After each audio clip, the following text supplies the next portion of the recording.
Perfecto. Bien, Ya se dejo está el chat grabando. abierto. Bien. Bueno, bienvenidos a todos y a todas, a todes. Mi nombre es Nolan, ¿sí? Soy estudiante como ustedes, estoy haciendo la licenciatura y el profesorado en psicología.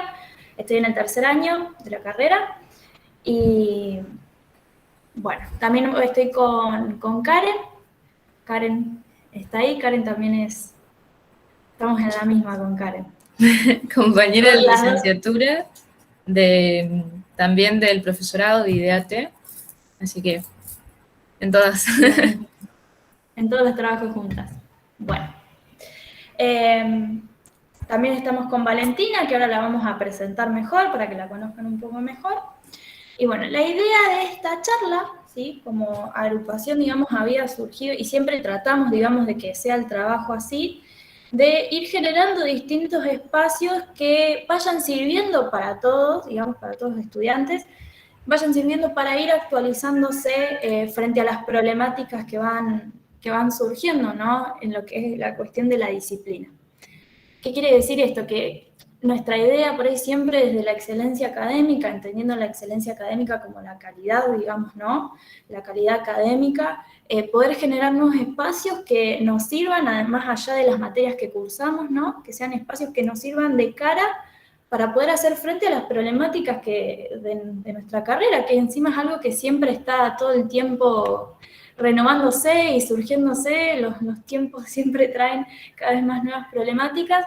Entonces, en ese sentido, venimos trabajando ya desde hace bastante tiempo, digamos, con diferentes espacios para que se puedan seguir profundizando. La semana pasada estuvimos haciendo una charla sobre ciberadicciones, que muy prontamente también va a estar en nuestro canal de YouTube, que la hicimos con la profesora Leticia Luque, que muchos la deben conocer.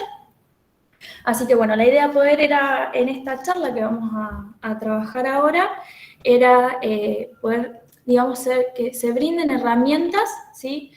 Para poder hacer frente por ahí a lo que sería una primera entrevista de evaluación psicológica, que sirva como un espacio para que por lo menos tengan algunas claves introductorias, si se quiere, de, bueno, el día de mañana yo me recibo y en la actualidad tengo que dar mi primera entrevista para que no estemos tan asustadas o con ciertos nervios, ¿no? Sino que sintamos la confianza que brinda una buena calidad académica.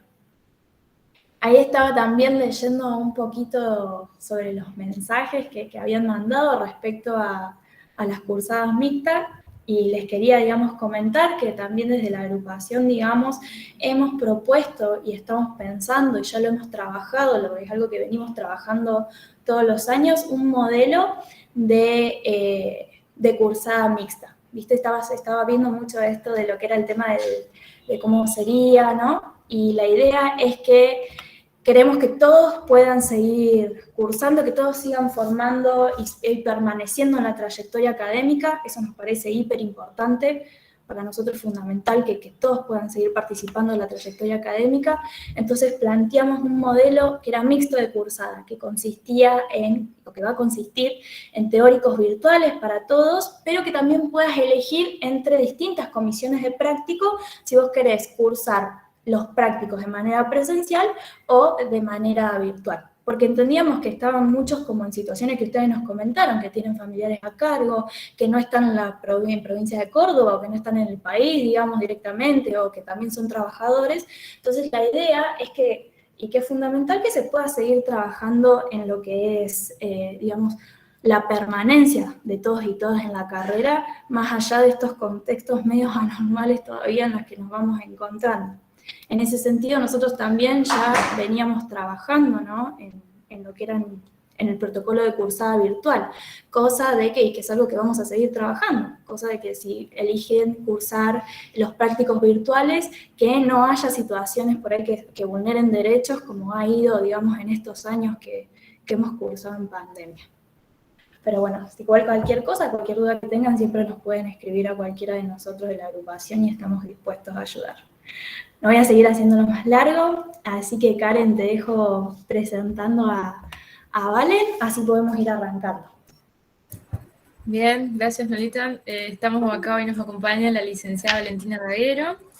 Ella ha desempeñado muchas prácticas en todo lo que es el ámbito de la entrevista psicológica, también de la mano de la teoría cognitivo-conductual, y me parece muy importante tener más información y poder formarnos en estos aspectos, en nuevas técnicas, nuevas formas, así que sin decir mucho más, Valen, te damos lugar y muchísimos éxitos.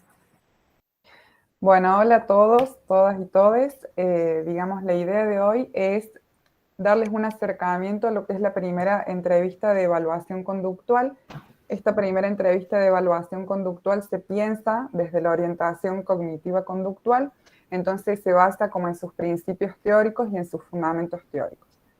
Yo suelo hablar por ahí un poco rápido, así que si voy rápido les voy a pedir que me frenen y voy un poco más lento, ¿sí? Lo que voy a hacer ahora es... Valen, Sí. antes de que arranques así full con la charla, vamos a ver unas aclaraciones técnicas. Dale. Esto va a quedar grabado, ¿sí? Así que lo van a poder encontrar en el canal de YouTube más adelante.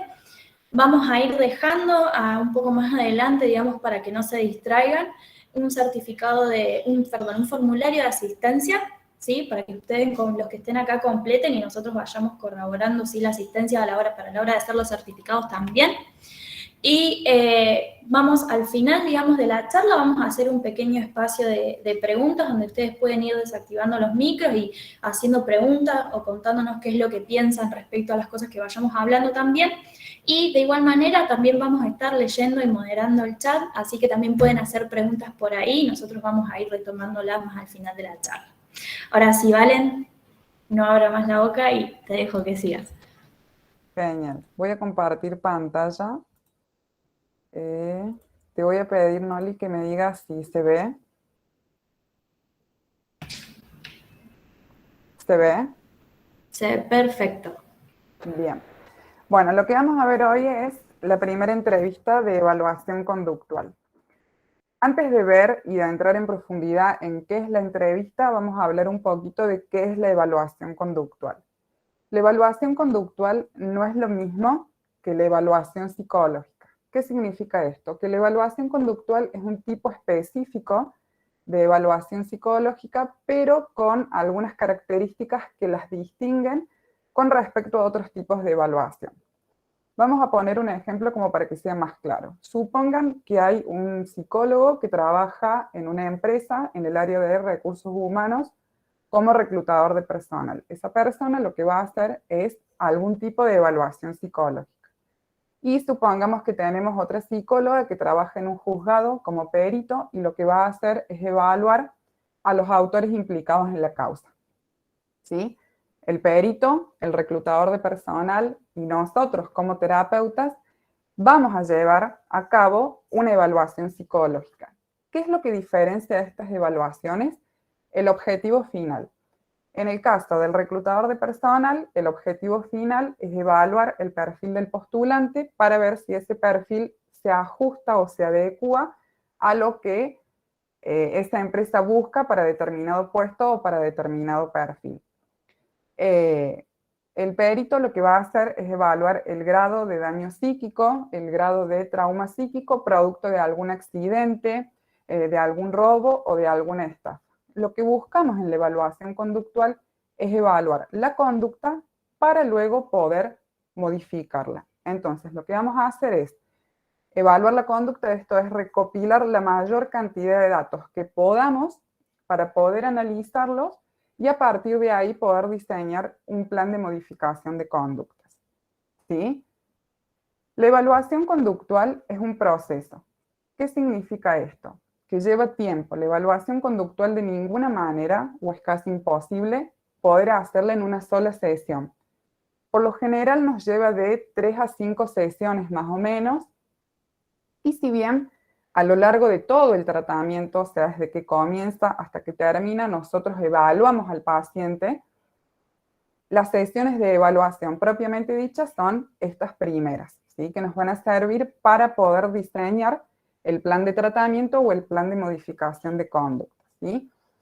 Dentro de la evaluación conductual, la técnica que más utilizamos es la técnica de entrevista. aunque hay otras técnicas que se pueden utilizar como la observación sistemática y asistemática, los autorregistros, las escalas, algún cuestionario o algún test, ¿sí?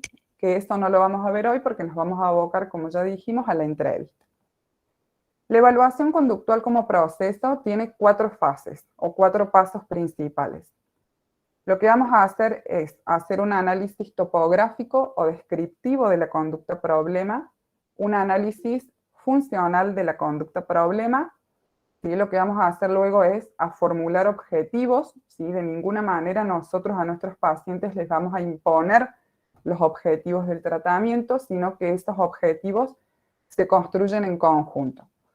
El diseño de la intervención, que es poder seleccionar las técnicas terapéuticas, ¿sí? que vamos a utilizar para poder cumplir con esos objetivos que nos planteamos, y el tratamiento propiamente dicho, que es poder poner en juego todas esas técnicas que seleccionamos para hacer frente al problema o al motivo de consulta que nos trae el paciente. Bien, ahora sí vamos a lo que es la entrevista o el contacto inicial. La primera entrevista es el primer contacto que tenemos con nuestro paciente. Hay como 3 grandes objetivos. Si bien lo que vamos a ver hoy es cómo recopilar los datos para poder analizarlos y para poder construir un plan de tratamiento acorde a las necesidades de esa persona, es muy importante que hagamos foco en establecer una buena relación terapéutica, en establecer una buena alianza terapéutica y que el paciente se vaya de esa primera sesión con una sensación de esperanza o de confianza, de pensar, bueno, sí, hoy viene la psicóloga y la orientación de esta psicóloga me va a ayudar, voy a poder resolver de alguna manera el problema que me llevo a consultar. Una recomendación que a mí me sirvió mucho cuando arranqué es que durante el primer encuentro no es recomendable tomarle test o tomarle cuestionarios al paciente, porque podría llegar a interferir, como dice en la diapositiva, en la necesidad que el paciente tiene de ser escuchado o de ser comprendido. Por ahí lo que podemos hacer es tomarle algún test o algún cuestionario que nos van a ayudar para el diagnóstico diferencial en sesiones posteriores, o podemos llegar a dárselo como tarea para el paciente. Vale. ¿Bien? Sí. La diapositiva no cambió. Ah, ahí cambió. Se sigue viendo la primera. Ah, a ver. De última, ¿querés compartir la voz, Nola? Porque yo la voy cambiando y para mí sí se iba cambiando. Dale, vos me vas diciendo cuando necesitemos cambiarla y Dale. ya la comparto yo. ¿Estoy yendo muy rápido? ¿Vos me das el ok? No, la verdad que no, re claro. No sé qué le va apareciendo al resto, pero para mí, re claro. Bien, ¿se ve? Se ve, sí. Esta ya la acabo de... ¿No se vio ninguna de las que estoy pasando? No, se fue... ¿Se quedó en la primera? No, sí, se quedó en la primera, pero no Bien. importa porque el PowerPoint después de última lo vamos a ir pasando para que quede disponible para todos y todas, así que no hay problema en ese sentido. Pasamos Vos a la decime en cuál próxima. querés. Bueno. La próxima. La próxima. Bien, ahí. A la anterior. Bien. La anterior. ¿La anterior? ¿Esta? Esta.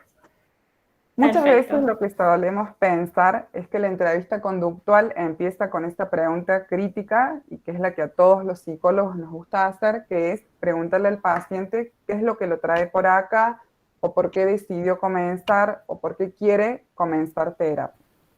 Pero antes de indagar sobre el motivo de consulta, es importante que le podamos hacer algunas preguntas básicas a los pacientes para poder obtener algunos datos generales y contextuales del paciente. Lo primero que vamos a hacer, pasamos a la próxima, Noli, es tomarle algunos datos de filiación o sociodemográficos, ¿sí? Que son los que tienen en la parte derecha de la diapositiva. El nombre y apellido completo, cuántos años tiene, cuándo fue su cumpleaños, el número de teléfono de contacto, y que ahí me faltó aclarar que está bueno, cuando el paciente es adolescente, por ejemplo, pedir el número de teléfono de algún tutor o en caso de que sea adulto, pedirle el número de teléfono de alguna persona de su confianza, de su pareja, de algún amigo, de alguno de sus padres, de algún hermano, ¿sí? Con quien nos podamos llegar a comunicar en caso de urgencia, ¿sí? El domicilio, el email, el nivel máximo de estudios, ¿sí? Lo que suelo preguntarle a los pacientes es si estudian, qué estudian y en qué año están, y si trabajan, de qué trabajan, cuántas horas por día trabajan y bueno, qué tareas desempeñan en el puesto laboral. Después, dónde y con quién viven. En caso de que los pacientes sean del interior de la provincia, de otra provincia o de otro país, preguntarle hace cuánto tiempo que vive en la provincia de Córdoba, o sea, en la ciudad. Después, cómo está compuesto su grupo familiar, ¿sí? Si los integrantes de su grupo familiar están vivos o están muertos, que nos dé el nombre y edades de cada uno de ellos. ¿Sí? Si tiene pareja, si no tiene pareja, su estado civil, y también, bueno, si tiene hijos, el nombre de sus hijos y la edad. Pasamos a la próxima, Noli, por favor. Bien. Después de tomar estos datos sociodemográficos o de filiación, vamos a pasar a hacerles algunas preguntas estratégicas o relevantes sobre la historia clínica del paciente, ¿sí? Estas preguntas apuntan a poder tener un paneo general sobre la historia clínica de nuestro paciente. De ninguna manera en la primera sesión vamos a poder construir una historia clínica completa, ¿sí? Las preguntas que se les suele hacer es si en el pasado el paciente alguna vez tuvo intentos de suicidio, si alguna vez tuvo internaciones psiquiátricas, si alguna vez estuvo bajo algún tratamiento psiquiátrico o farmacológico. En caso de que nos responda que sí, cuál fue la medicación que le recetaron, si recuerda la dosis, la frecuencia, cuánto tiempo duró ese tratamiento, cuántos años tenía cuando llevó a cabo ese tratamiento y el motivo por el cual estuvo bajo tratamiento psiquiátrico. Esto nos puede dar información acerca de antiguos diagnósticos del paciente, ¿sí? Y después sobre antecedentes familiares directos, ¿sí? Si algún papá, mamá o abuelo tuvo algún intento de suicidio, ¿sí? Alguna depresión severa o algún otro problema psiquiátrico, ¿sí? Porque hay muchas patologías que son hereditarias, como por ejemplo el trastorno bipolar, y tener esta información nos va a permitir poder hacer un diagnóstico diferencial. Pasamos a la próxima. Bien. Después es recomendable indagar sobre enfermedades físicas, ¿sí? Enfermedades médicas que no son psiquiátricas, ¿sí?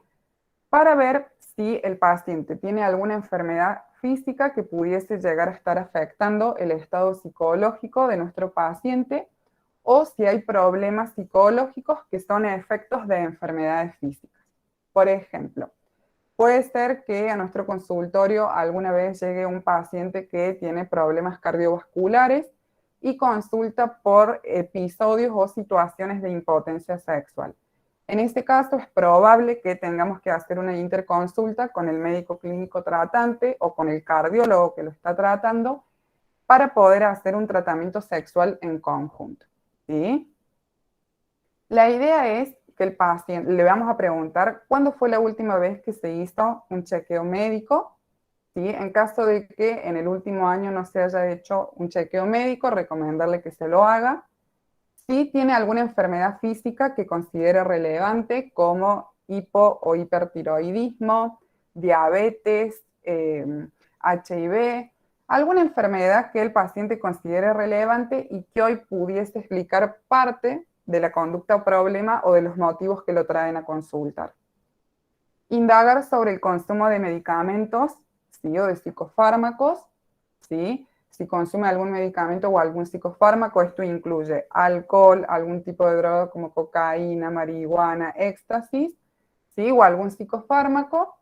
Si él se automedica, porque por ahí indagamos sobre el consumo, por ejemplo, de psicofármacos y resulta que ese psicofármaco no se lo recetó un psiquiatra y el consumo tampoco está supervisado por un psiquiatra, y ahí está bueno poder intervenir, digamos, ¿sí? Y después, como dice más abajo, indagar sobre el consumo de drogas, alcohol y o tabaco, actual o pasado, ¿sí? Como para ver si tiene alguna historia de problemas con el alcohol o con las drogas en su pasado.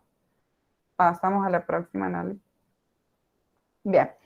Después lo que vamos a hacer es preguntas sobre tratamientos psicológicos previos, ¿sí? Si en el pasado el paciente hizo terapia, ¿sí? Preguntarle por qué motivo hizo terapia y qué resultados obtuvo, ¿sí? De esa terapia. Y lo que a mí me suele servir para poder hacer foco en construir una buena alianza terapéutica es, si el paciente hace mucho que hizo terapia, preguntarle por qué decidió no volver con su anterior terapeuta, y si hace muy poquito que hizo terapia, preguntarle por qué decidió cambiar de terapeuta. Y esa información que nos puede llegar a dar el paciente nos sirve para poder construir y tener en cuenta algunas variables para fortalecer la alianza terapéutica, que es uno de los objetivos más importantes que persigue la primera entrevista de evaluación conductual. Pasamos a la próxima, Nala. Bien, algunas variables del comportamiento del paciente es importante poder prestarles atención de modo general a algunas variables de comportamiento del paciente. Por ejemplo, si el paciente viene a la sesión y nos damos cuenta de que no se baña hace varios días, de que no se puso ropa limpia, por ejemplo, o cómo saluda, su postura, su modo de hablar. Si el paciente llega y habla, por ejemplo, en un tono de voz muy bajito, no nos sostiene la mirada, está encorvado, esto nos va dando información para después poder hacer un diagnóstico diferencial y también nos va a permitir descartar un posible retraso mental y esquizofrenia eventualmente, ¿sí? Pasamos a la próxima análisis. Bien. Después de hacer todas estas preguntas que son básicas y que a veces son un poco aburridas, pero hay que hacérselas sí o sí a los pacientes antes de indagar el motivo de consulta. Hay algunos puntos previos que hay que transmitirle al paciente antes de, bueno, como dije anteriormente, indagar el motivo de consulta. Uno de ellos tiene que ver con el secreto profesional o con la confidencialidad. Le vamos a decir al paciente que todo lo que él nos cuenta en la sesión, toda la información que traiga, es confidencial y forma parte del secreto profesional. Esta aclaración se va a omitir en caso de que nosotros sospechemos que su vida corre peligro o la vida de un tercero corre peligro, porque a veces se hace necesario levantar el secreto profesional para preservar su vida o preservar la vida de terceros. Después, es importante que nos cuente la mayor cantidad de información que pueda con respecto a lo que le pasa, ¿sí? Que no nos oculte información por vergüenza o por temor de que a nosotros nos caigan mal las cosas que él nos dice, ¿sí? Y aclararle que es importante que no nos mienta. Si hay algo de lo que prefiere no hablar, que nos lo diga en estos términos. Mira, de eso que vos me estás preguntando, en este momento prefiero no conversar. Y nosotros vamos a respetar esa decisión. Pero es mejor eso a que nos mienta. Y después que las primeras sesiones son de evaluación, que nosotros primero tenemos que comprender qué es lo que le pasa para después poder ayudarlo. Es importante primero poder analizar la conducta para después poder intentar modificarla. ¿Sí? Pasamos a la próxima. Bien. Y después pasamos, sí, a la indagación del motivo de consulta. ¿Sí? Y hacemos la pregunta que más nos gusta, que es, ¿qué te trae por acá? Una vez que el paciente comienza a relatar qué es lo que le pasa, qué es lo que lo trae a consulta, lo dejamos a hablar libremente y que descargue toda la información que tiene. Una vez que el paciente termina de hablar y hace una pausa relativamente prolongada, puede ser tentador que nosotros continuemos indagando sobre este primer motivo de consulta que él trajo. Pero eso no es recomendable, porque si hacemos eso nos vamos a quedar con una visión muy chiquitita del caso. Entonces lo que hay que hacer es ampliar el abanico de temas que al paciente le preocupan, lo cual nos va a permitir tener como una visión más amplia de nuestro paciente. Entonces hay que indagar de modo general otros temas que le preocupen o que le afecten actualmente. Y le preguntamos, ¿hay otros problemas que te afecten psicológicamente? ¿Qué otros temas o qué otros problemas te preocupan? Vamos a la próxima. Bien. Una vez que el paciente nos contó, ¿sí? Su motivo de consulta o los temas o problemas que le preocupen, nosotros tenemos que organizar todo ese matete de información que tenemos y suele servir organizarlo en grandes áreas problemas o en grandes áreas vitales.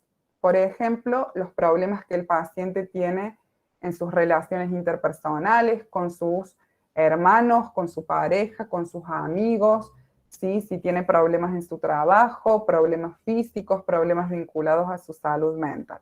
¿Sí? Poder organizarlo en grandes áreas. Por ejemplo, Juana tiene problemas con su pareja y problemas en el trabajo.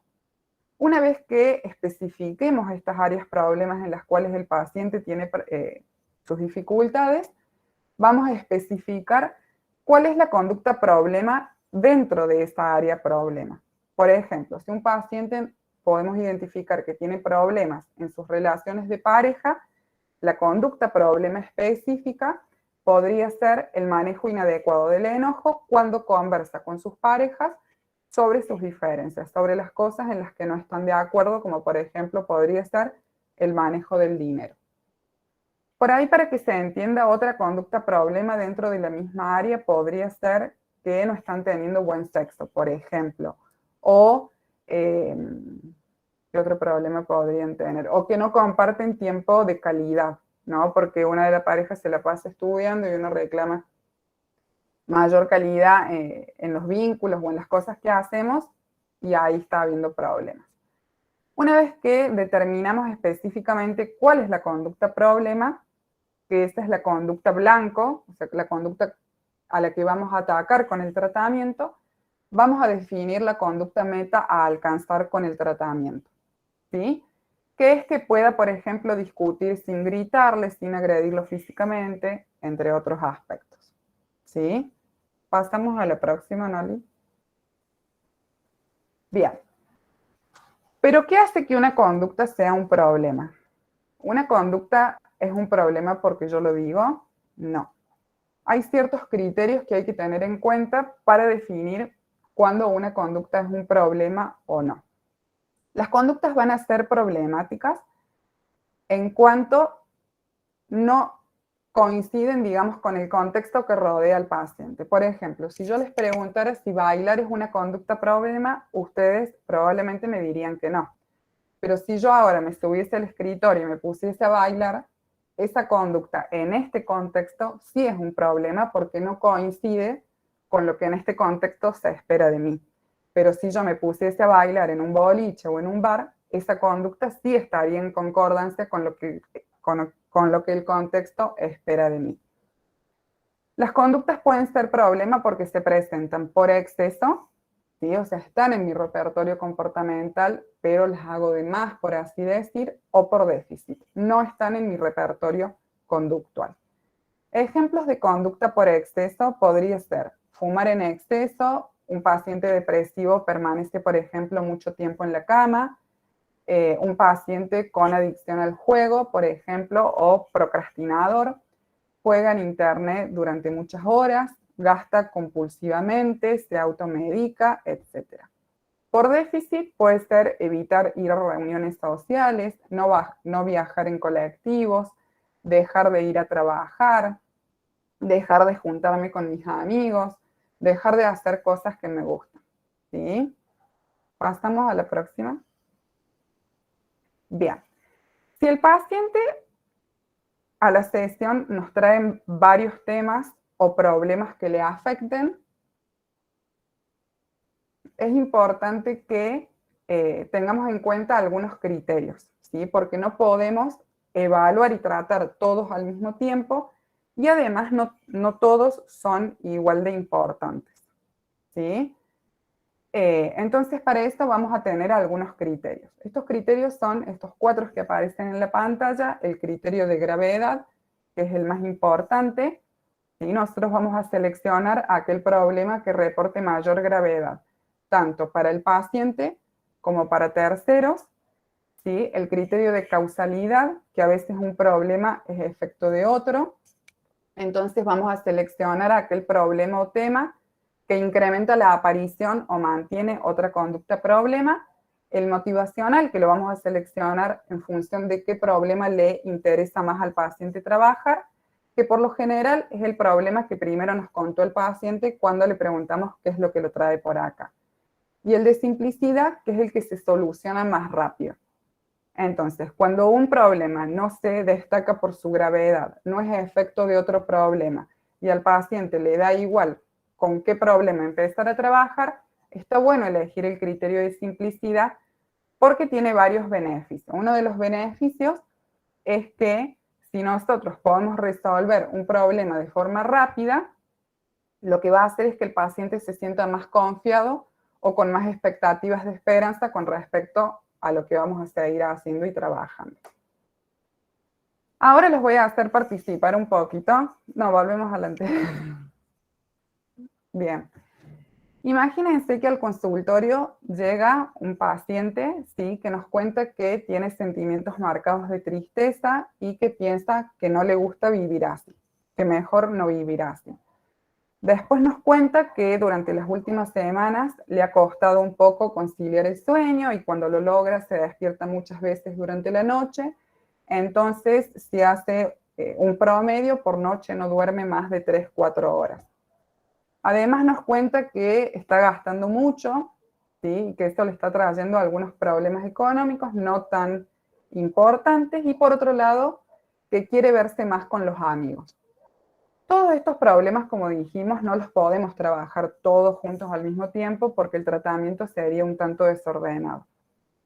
Si tuviésemos que elegir el problema, el primer problema que vamos a evaluar y que vamos a tratar siguiendo el criterio de gravedad, ¿cuál les parece que sería?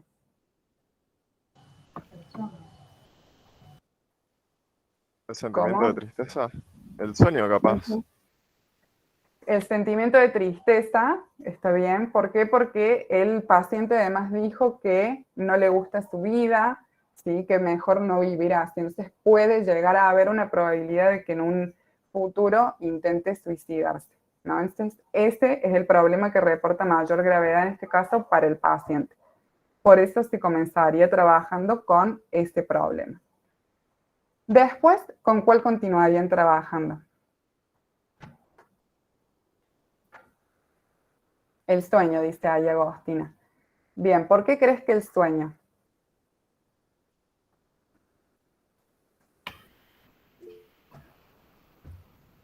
Sí, Sofi, puedes abrir el micro si querés.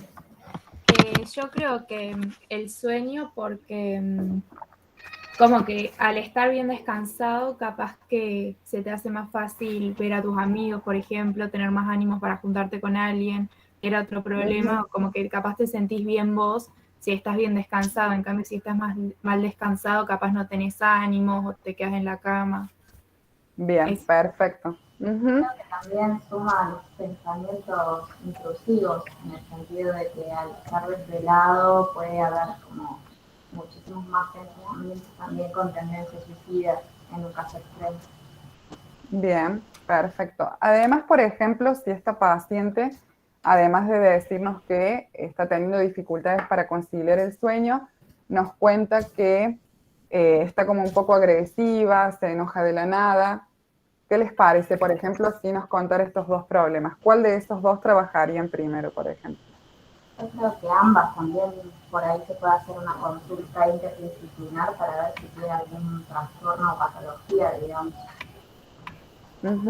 Bien. Por ejemplo, lo que se ha demostrado, hay investigaciones que dicen que cuando una persona durmió pocas horas, esto aumenta la probabilidad de que durante el día esté irritable. Y teniendo en cuenta el criterio de gravedad, quizás solucionando el problema del insomnio, el segundo problema cae por sí solo, digamos. Después, en cuanto al criterio motivacional, teniendo en cuenta estos problemas que yo puse como ejemplo, quizás podríamos trabajar el problema de que está gastando mucho, ¿sí? Y el de simplicidad podría ser el verse más con los amigos, por ejemplo, ¿sí?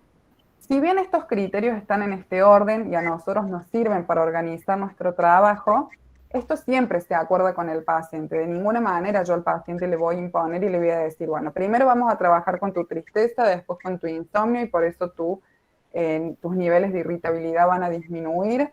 después que gastas mucho y después de que te ves más con tus amigos. No, yo le comunico cómo tengo pensado trabajar y busco que el paciente esté de acuerdo con eso, ¿sí? Porque el paciente tiene que asumir un rol activo en su tratamiento y se tiene que comprometer con él mismo, ¿sí? Bien. No sé si Silvia quiere hablar, veo que tiene el micrófono abierto. Silvia, Ahí lo cerro. Bien. si quieren hablar pueden Bien. levantar la manito o escribirlo al chat también. Bien. Pasamos a la próxima. Bien. Después, una de las técnicas más importantes que se aplica en la entrevista conductual es la técnica ciclo-tema-incidente, se llama. Lo que apunta esta técnica es a poder identificar, ¿sí?, episodios concretos y episodios recientes, esto es que hayan ocurrido en las últimas semanas o meses, no un episodio que haya ocurrido hace 5 o 10 años, ¿sí?, en los cuales haya aparecido la conducta problema. ¿Sí? Entonces le vamos a decir al paciente que nos comente una situación o algún episodio que haya ocurrido en las últimas semanas o en los últimos meses, en que el paciente se haya sentido, por ejemplo, muy ansioso, muy triste o muy irritable y que te cuente esa situación con detalles como si se tratara de una película. ¿Para qué queremos que nos cuente este episodio? Para poder construir el análisis topográfico y el análisis funcional del mismo.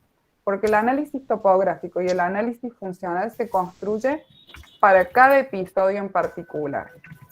Si ese análisis funcional y topográfico de ese episodio se repite regularmente en otros episodios, vamos a poder construir un análisis funcional un poco más general. ¿Sí? Pasamos a la próxima, Noli. Bien, ahora vamos a ver cómo se hace un análisis topográfico o descriptivo de la conducta problema. ¿Sí? Una vez que seleccionamos, ¿sí?, un comportamiento problema para evaluar y para tratar, lo que vamos a hacer es delimitarlo. ¿Qué significa que lo vamos a delimitar? Que lo vamos a definir en términos claros y en términos precisos. Es decir, definirlo en los términos más observables posibles para facilitar su observación y su medición. Un problema bien definido sería Martina fuma 15 cigarrillos por día. Un problema que no está bien delimitado sería Martina fuma muchos cigarrillos por día. Mientras más concreta sea la definición, mejor va a ser para poder hacer un análisis topográfico. Cuando hacemos un análisis topográfico es como que le sacamos una foto a la conducta problema, ¿no? Primero hay que entender qué ocurre para después entender por qué ocurre el problema y a partir de ahí poder diseñar un buen plan de tratamiento. Después de delimitar la conducta problema, la vamos a especificar en sus 3 niveles de respuesta. Aunque acá hay 4, porque muchos autores ponen el nivel emocional y el fisiológico juntos. Pero para que se entienda mejor, yo los separo en 4. Nivel emocional, nivel fisiológico, conductual y cognitivo. Y después, medir la conducta a través de diferentes parámetros, que son los parámetros cuantitativos de frecuencia, duración, latencia e intensidad, ¿sí?, para poder identificar si la conducta aparece por exceso, aparece por demás o aparece por déficit, menos de lo esperado o directamente no aparece. ¿Sí? Ahí yo puse otro ejemplo que es, por ejemplo, la cantidad de ataques de pánico que una persona tuvo durante la última semana. Porque vamos a construir un análisis topográfico sobre, por ejemplo, ataques de pánico, para que ustedes puedan practicar. Pasamos a la próxima. Bien. Vamos a ver qué implica cada uno de estos niveles y cómo tenemos que formular de forma adecuada, ¿sí?, las preguntas para poder indagar esos niveles. El primer nivel que se indaga por lo general es el nivel emocional, porque los pacientes suelen presentar sus problemas a partir de cómo se sienten por ello, ¿no?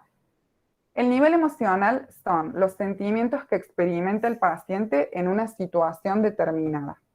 ¿Sí? Entonces, ¿cómo le podemos preguntar? ¿Cómo te sentís en este momento? ¿Cuáles son los sentimientos que experimentaste en esa situación? ¿Se les ocurre algún ejemplo del nivel emocional en función de lo que dije?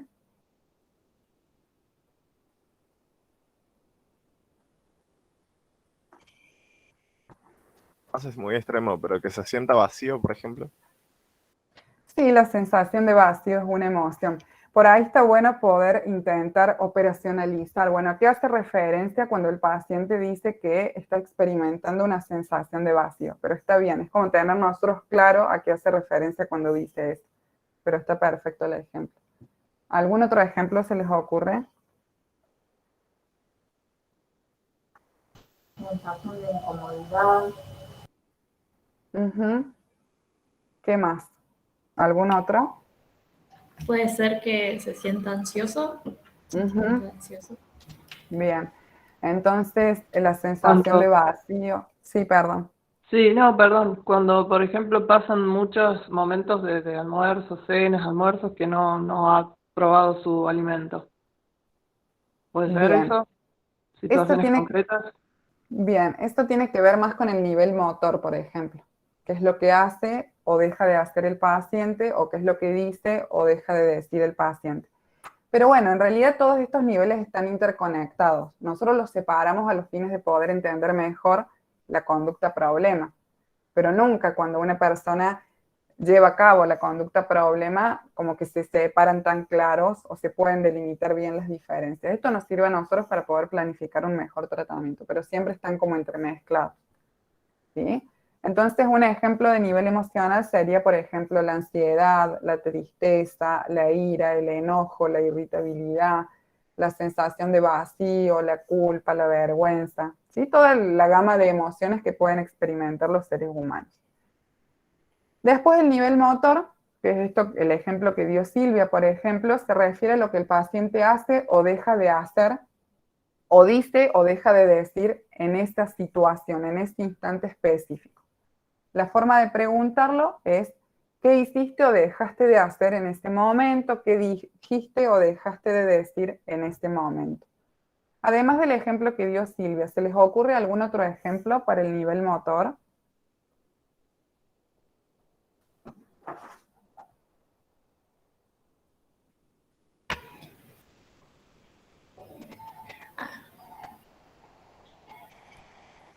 No sé si leíste lo que puso Ulises, ¿vale? Bien, al estar conectados podría decirse que por dejar o hacer algo en el nivel motor, tiene sentimientos a raíz de eso. Ajá, ahí ya lo vamos a ver en el análisis funcional, porque en el análisis funcional vemos lo que son antecedentes de la conducta problema, que por lo general son estímulos que provocan esa conducta, y consecuentes, que son las consecuencias que siguen a la conducta que suelen mantenerla, disminuirla o aumentarla. Por ejemplo, deja de hacer algo. ¿Querés darme algún ejemplo de qué podría dejar de hacer un paciente para Un que haga que tenga... ejemplo puede ser tener ansiedad ante los exámenes y por lo tanto dejas de asistir a los finales y así. Perfecto, sí. En este Acá hay... caso, Sí, perdón, seguí. bien, en este caso que dio Fátima, me parece que era la chica que habló, ¿qué te parece que pasaría? O sea, ¿cuál sería la consecuencia, no? De, bueno, tengo ansiedad ante los exámenes y no me presento a un examen. ¿Qué pasaría con la ansiedad si yo no me presento o huyo del examen? Y al comienzo la ansiedad disminuye, pero después tipo lo volvés a repetir esa misma conducta y cada vez va a ser mayor el incremento de ansiedad al momento de querer rendir un final. Exactamente, claro. Entonces, el yo huir o irme del examen lo que va a hacer es reforzar negativamente, ¿sí?, esa conducta de escape o evitación. ¿Por qué reforzar negativamente? Porque el yo al huir me estoy ahorrando algo que para mí es negativo, aversivo, desagradable, como la ansiedad. Si bien no me voy a meter en ese terreno, pero bueno, la ansiedad es una emoción normal que experimentamos todos los seres humanos. Es una emoción desagradable, pero no por eso es una emoción mala. Está ahí, cumple una función, pero bueno, a nadie le gusta sentir ansiedad. Entonces yo estoy ante un examen, siento ansiedad, decido irme y no presentarme, y eso me provoca un alivio de mi ansiedad. Entonces, me quita algo que para mí es negativo, aversivo, desagradable. Entonces, en un futuro hay más chances de que se vuelva a repetir la conducta de irme de un examen. Y como dice Fátima, la próxima vez que yo me presente un examen, se refuerza esa ansiedad. Probablemente yo sienta más ansiedad que la vez anterior. ¿Bien? ¿Valen?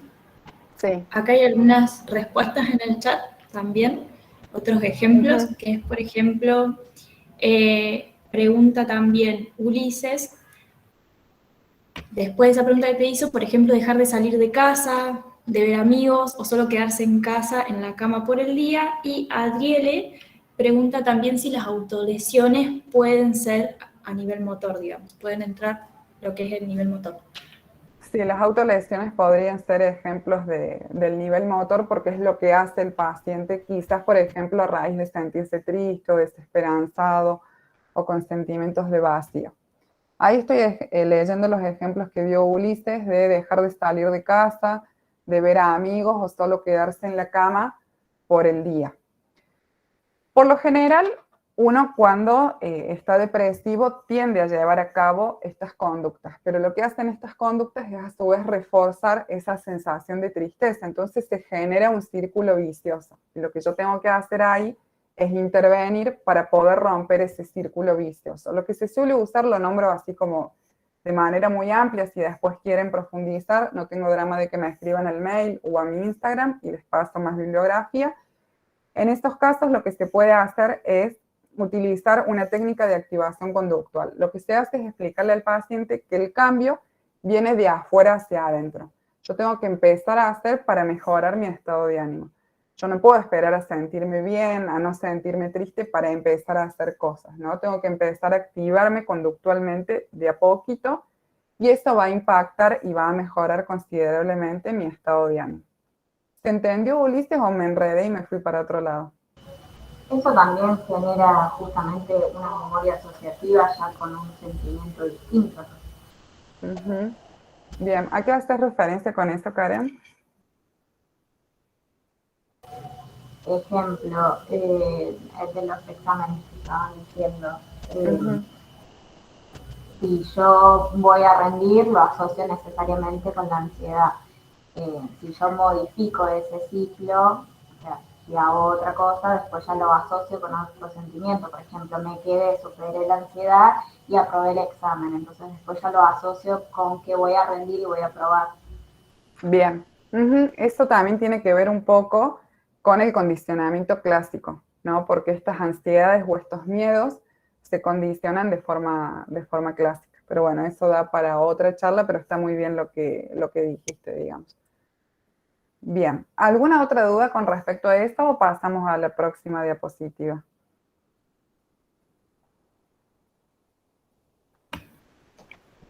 Me parece que está bastante claro, así que avancemos nomás.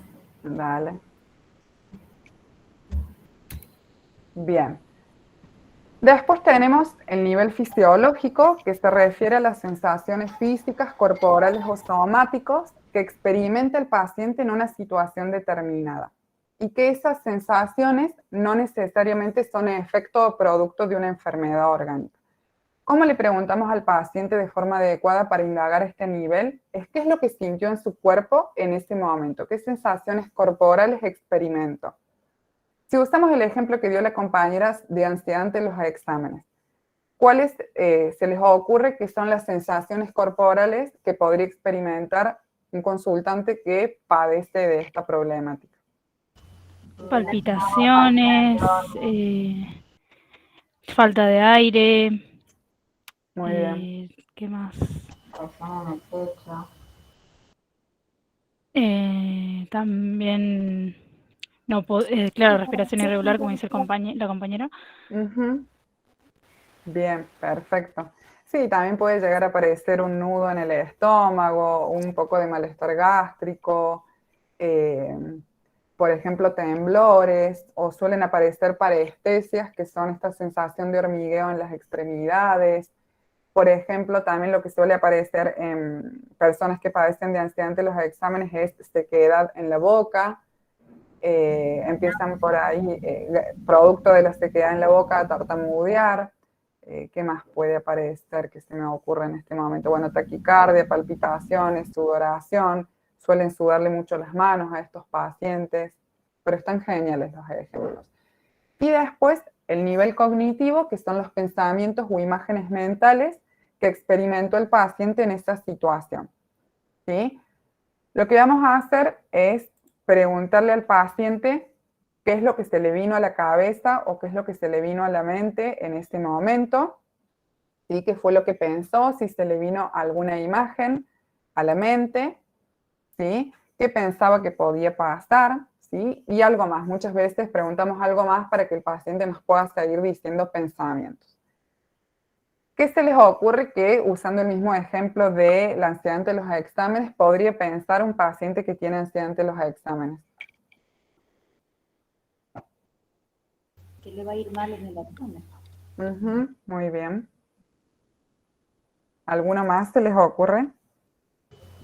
Que se va a trabar. Muy bien, perfecto. Estos Acá son los... Ulises dice un escenario negativo futuro. Sí, por ahí los pacientes que sufren de ansiedad, bueno, me incluyo, yo también a veces padezco un poquito de ansiedad, uno piensa de manera catastrófica, se imagina que lo peor que puede pasar va a ocurrir, ¿no? Y exagera la probabilidad de que ese escenario negativo ocurra, ¿sí? Uno cree que la situación va a ser más peligrosa de lo que en realidad es, digamos.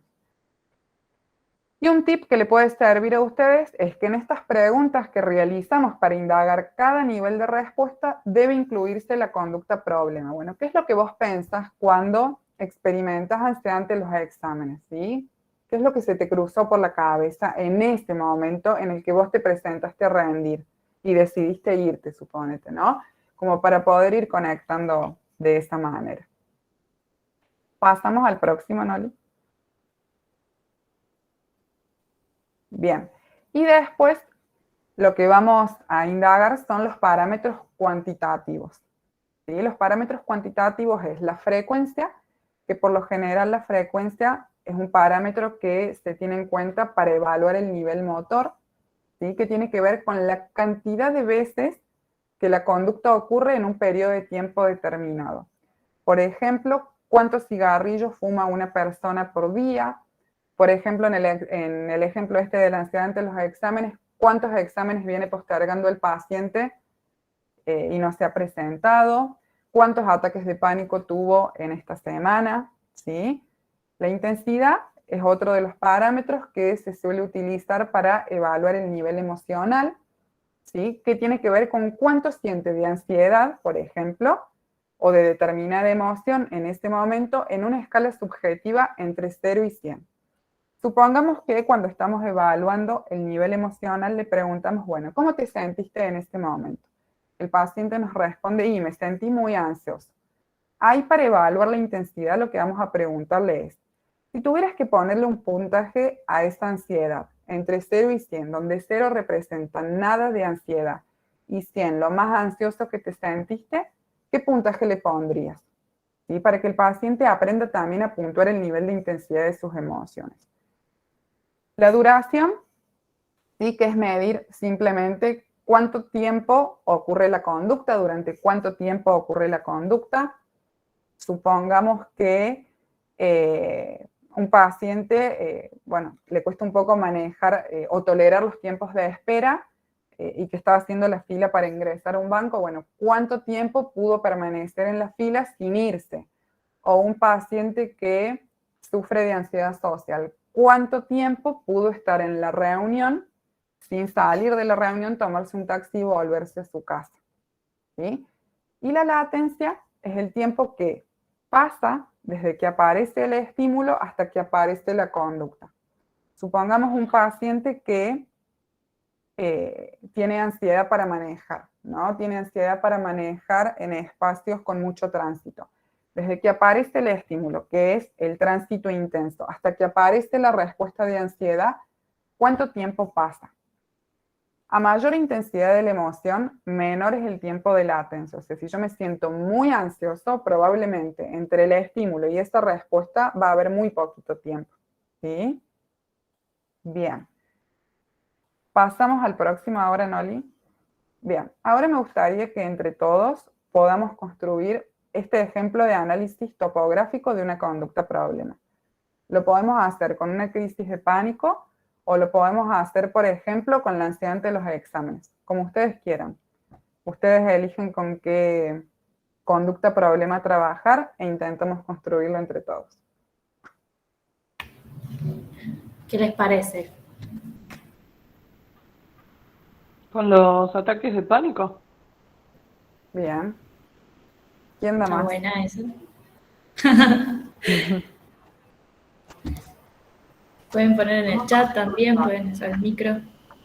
Si está escrito como crisis de pánico y no como ataques, ¿tiene algo que ver con algo que se haya descubierto recientemente? No, se le llama indistintamente ataques o crisis de pánico. Por lo menos hasta ahí lo estudié yo, es lo mismo.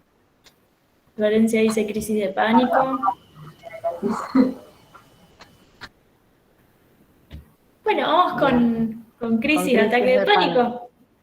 Bien, perfecto. Si tuviésemos que indagar el nivel emocional, ¿sí?, de esta conducta problema, ¿alguien se acuerda cuál era la pregunta o cuál era la forma adecuada de preguntar para indagar este nivel? ¿Alguien se anima a activar el micrófono y a hacer de terapeuta y yo intento hacer de paciente acá? Y hacer las preguntas, es el espacio para aprender, no importa si nos equivocamos. Karen está hablando y yo no la escucho muy bien, no sé si es mi compu. No, yo tampoco la escucho. ¿Viste implicados cuando tuviste la crisis de pánico? No te escucho bien yo, Karen, perdón. No se te escucha muy bien con el micro, Karen. No sé si puedes acercarte un poco más o de última escribirlo.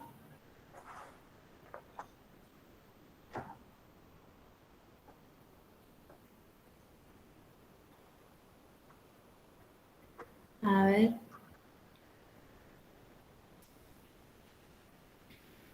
Bien, Ahí ¿qué está. sentimientos tuviste cuando tuviste la crisis de pánico? Bien. Haces de terapeuta, no importa si lo escribís en el chat y vamos llenando. No sé si vos podés ir editando, Nolia, ahí donde lo vas compartiendo. Así vamos como anotando esto. A ver, dame un segundo y vemos cómo podemos hacerlo. Bien. Si no, no hay problema. De último yo después te los completo con lo que trabajamos y lo mandamos.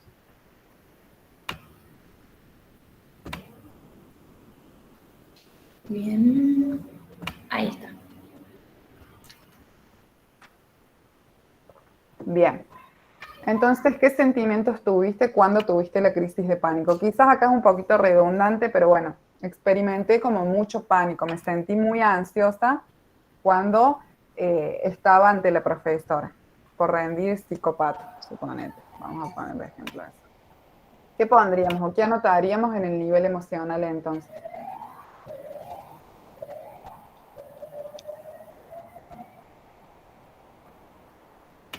¿Alguien se anima a responder? Ansiedad. Muy bien. ¿Se acuerdan cuál era el parámetro cuantitativo que utilizábamos para evaluar el nivel emocional?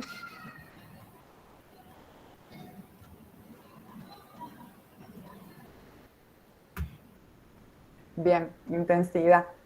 Bien, entonces, ¿qué es lo que tendríamos que preguntarle al paciente para evaluar la intensidad de esa emoción?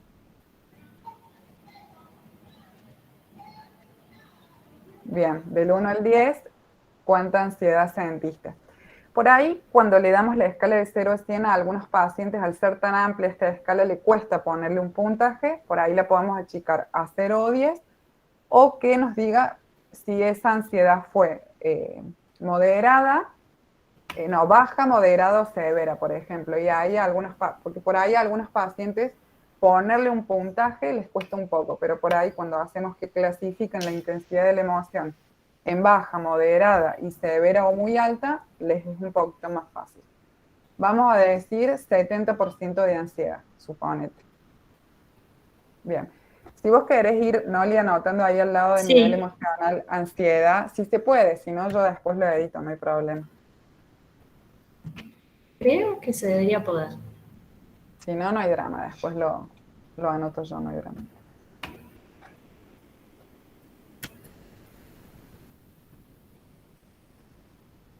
Ahí está.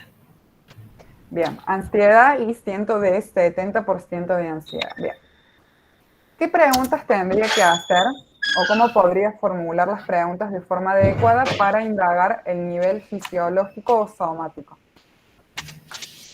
Ahí Juli dijo sería como leve, media o fuerte. Claro, esta sería la escala subjetiva que podríamos utilizar cuando al paciente le cuesta ponerle un puntaje en una escala numérica.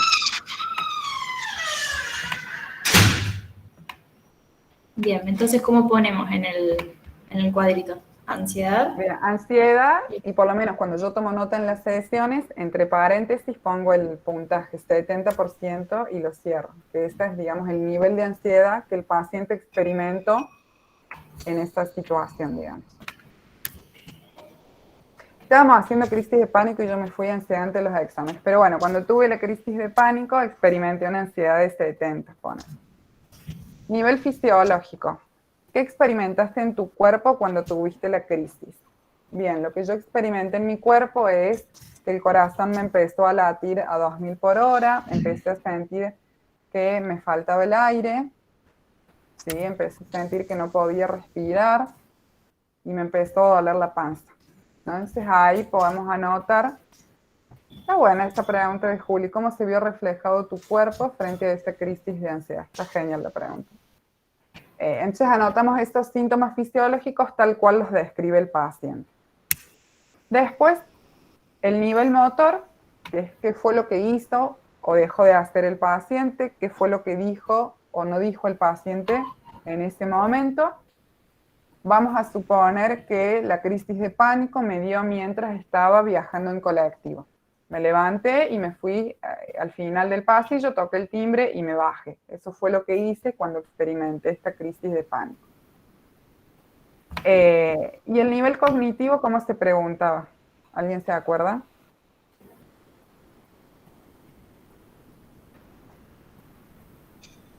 Si se te vino una imagen a la cabeza.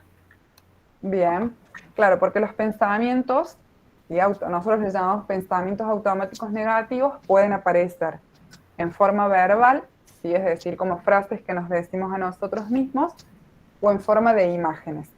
Por ejemplo, un pensamiento automático en forma de imagen podría ser que yo siento un ruido en la cocina y me imagino a mi hijito bebé que se le está cayendo la olla de agua hirviendo en el cuerpo, supongamos. Eso podría ser un ejemplo de pensamiento automático en forma de imagen. En este caso voy a dar un ejemplo de pensamiento automático en forma verbal, es decir, en forma de frases. Y bueno, como estoy teniendo esta sensación de taquicardia, de palpitaciones, lo que yo pienso es que me voy a morir, de que me va a dar un infarto y de que nadie me va a poder ayudar. ¿Sí? Esos serían los pensamientos que aparecen. Antes de hacer el análisis funcional, que es lo que vamos a ver a continuación, siempre hay que hacer el análisis topográfico o descriptivo de la conducta problema. Esto es como sacarle una foto a esa conducta para poder entender qué pasa, para luego ver por qué pasa y después pensar en la estrategia de tratamiento. Sí, los pensamientos automáticos son pensamientos intrusivos, ¿sí? Por eso se los llama automáticos, porque son involuntarios y se imponen en nuestra conciencia por más que no querramos que aparezcan, digamos. Lo funcional sería el cómo pasa, el por qué pasa, por qué ocurre la conducta problema. Ahí lo vamos a ver ahora a continuación. ¿Alguna duda del análisis topográfico o descriptivo de la conducta problema?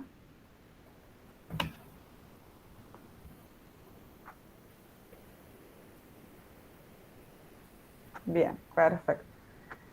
Bueno, Noli, pasamos a la próxima diapo. Hay otro ejemplo, creo que puse otro ejemplo en la siguiente, como para que se entienda mejor. Bien. Bien, de procrastinación. Por ahí... Profe, ¿en la anterior nos faltó poner las consecuencias o no? Los antecedentes y los consecuentes tienen que ver con el análisis funcional, que eso lo vamos a ver a continuación. Nada más que anoté como todo el cuadrito para que ustedes pudieran ver. Pero yo te habías adelantado, así que lo tenía súper claro, Fati. Bien.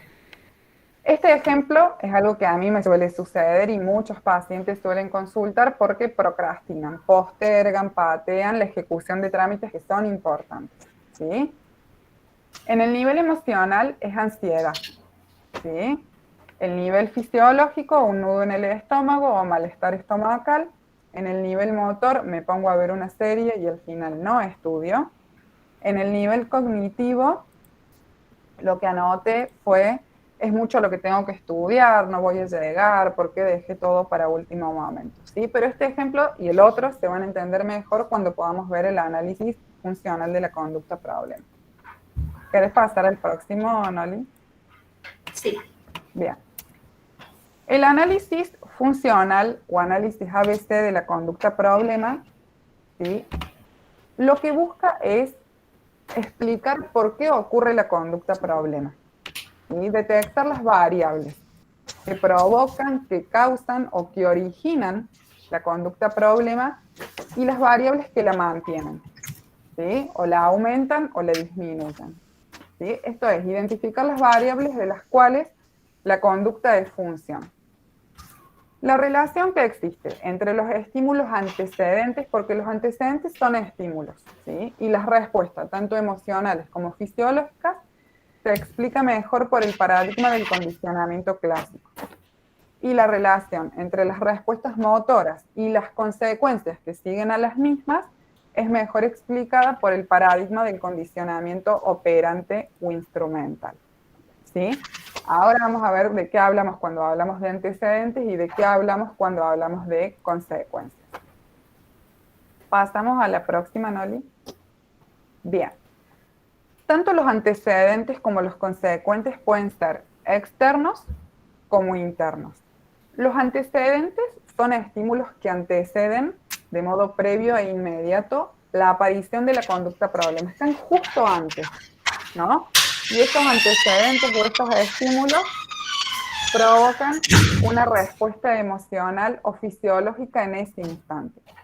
Ejemplos de antecedentes externos son las personas presentes o que nos acompañan, la hora del día, el lugar, las miradas, las frases que nos dijo otra persona, alguna instrucción. Y los antecedentes internos pueden ser los recuerdos, los pensamientos, las imágenes mentales, las expectativas, creencias o también las sensaciones fisiológicas, ¿sí?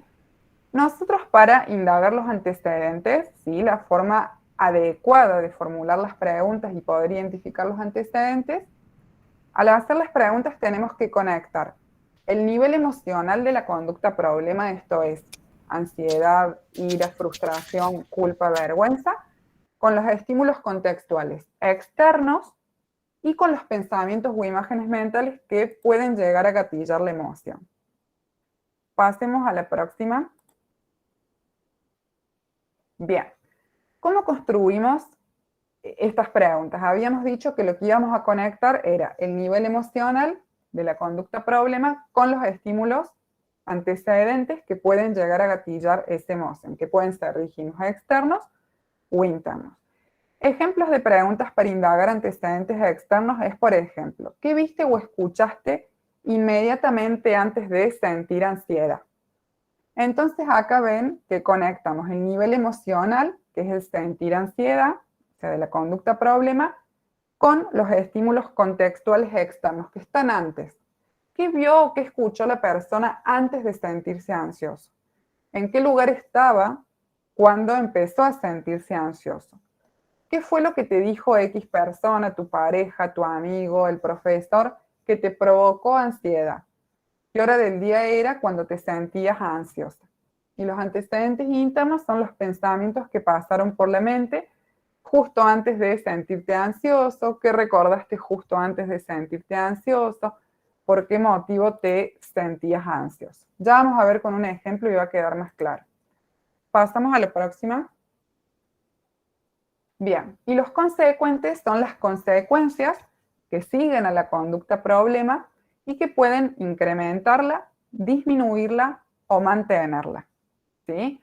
Para formular de forma adecuada las preguntas, lo que vamos a hacer es conectar el nivel motor de la conducta problema, esto es lo que la persona hizo o dejó de hacer, o lo que dijo o no dijo, con las consecuencias que siguen a la conducta. También tenemos consecuentes externos y consecuentes internos.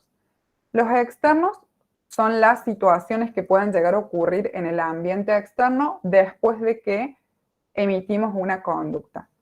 La atención de los demás, que es el reforzador social más potente que existe, recibir elogios, recibir dinero o obtener compañía o cualquier otro beneficio por ejecutar una conducta. ¿Sí? Por ejemplo, vamos a ir con un ejemplo de niños, como para que sea más fácil en esto. Imagínense, y que capaz alguna vez vieron esta situación, en el súper hay una mamá con su hijito y el hijito quiere un chocolate o una golosina determinada. La mamá le dice que no y el nene se tira en el piso a gritar, a patalear, a llorar, hace un berrinche, que esa sería la conducta problema. El consecuente, ¿sí?, es que la mamá le presta atención y le dice, bueno, tranquilo, te voy a comprar el chocolate, la golosina que vos quieras, para evitarse la vergüenza que pasaría. Entonces, la atención, lo que va a hacer, que es un reforzador positivo, va a reforzar la conducta problema. Entonces, la próxima vez que vaya al súper, quiera un chocolate y la mamá le diga que no, probablemente se tire al piso, haga un berrinche, llore. ¿Se entiende con ese ejemplo, por ejemplo? Sí, sí, se entiende. Bien. Y después los consecuentes internos, como por ejemplo la baja de la ansiedad luego de escapar de un determinado lugar. Acá podemos pensarlo con el ejemplo de la ansiedad ante los exámenes, que llego a la puerta del examen, empieza a subirme la ansiedad y yo me voy, no me presento y la ansiedad baja. Entonces eso va a hacer que en un futuro haya más chances de que yo vaya a la puerta del examen, me sienta ansiosa y me vaya y no me presente. Y como había dicho alguien, no sé quién en el chat, a corto plazo es funcional porque me baja la ansiedad, pero a largo plazo es contraproducente porque yo no me presento a rendir, me atraso en la carrera y no logro los objetivos que quiero lograr. Y acá las preguntas, como dijimos, deben conectar el nivel motor de la conducta problema con las consecuencias que siguen a la conducta. Pasamos a la próxima, Noli. Bien. Ejemplos de preguntas, por ejemplo, para consecuentes externos, es ¿qué hiciste luego de irte del examen? ¿Qué sucedió después de que vos te fuiste del examen? ¿No? Por ejemplo, mi pareja me dijo, no te preocupes, la próxima vez vas a estudiar más, vamos a tomar un helado. Entonces, este consecuente externo es un reforzador positivo, mi pareja me está prestando atención y estoy yendo a tomar un helado, y esto aumenta las chances de que en un futuro esa conducta de escape o evitación de una situación ansiógena se vuelva a repetir. Los consecuentes internos es qué pensamientos pasaron por tu mente luego de que te fuiste del examen, qué sentiste justo después de que te fuiste del examen. Bueno, ¿qué sentí? Una baja de la ansiedad desapareció. ¿Qué pensamientos pasaron por tu mente? Y podría ser, sí, la verdad, menos mal que me fui, porque si me presentaba, se me iba a secar la boca, me iba a trabar. Al final, no llegué a estudiar todo, entonces me iban a preguntar cosas que no sabía. Y estos pensamientos, como estos autodiálogos internos, refuerzan un poco el escape o la evitación, digamos. ¿Se entiende? ¿Hay alguna duda con respecto a esto? ¿Cómo se revierten esas conductas? Eso es tema como para dar otra charla. Pero habíamos dicho... Perdón, Sí, una ¿qué cosita, ibas a sí. decir, Dan? Por ejemplo, ¿qué diferencia hay? ¿Cómo haces para consolar a una persona, por ejemplo, y intentar que se sienta bien después de algo que le pasó, después de esta situación, sin reforzar esa conducta? Bien. Lo que se validan son las emociones que el paciente o que la persona puede llegar a experimentar en una situación, pero no se validan las conductas, ¿no? Por ejemplo, le podríamos decir a esa persona que es normal que se sienta ansiosa ante un examen, porque de por sí es una situación ansiógena. Todos, en algún momento de nuestra vida, nos hemos sentido ansiosos ante esa situación, ¿sí?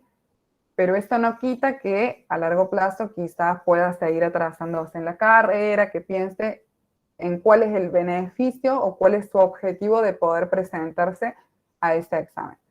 Por ejemplo, a mí dar esta charla, vamos a ser sinceros, me generaba y me genera un poco de ansiedad. Y lo que me dijeron mis seres queridos, por ejemplo, mi pareja, fue de, bueno, la situación te va a generar ansiedad, digamos.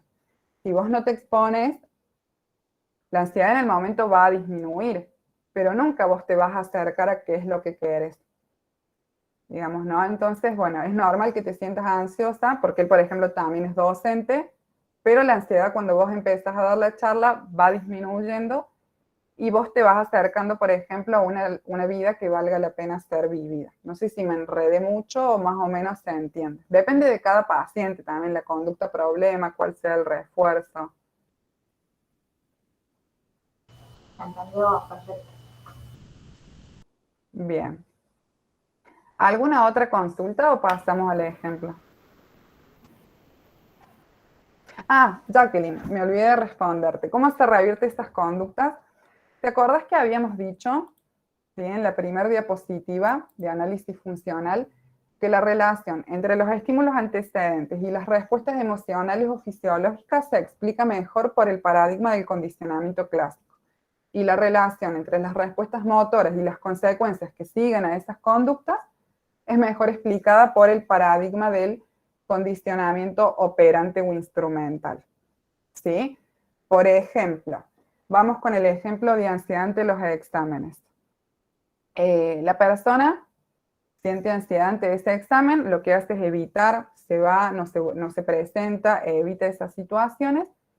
Y una de las técnicas que más se utiliza en trastornos de ansiedad, que más se utiliza, no, que sí o sí se tiene que utilizar, son las técnicas de exposición. El paciente se tiene que exponer a las situaciones que le generan ansiedad.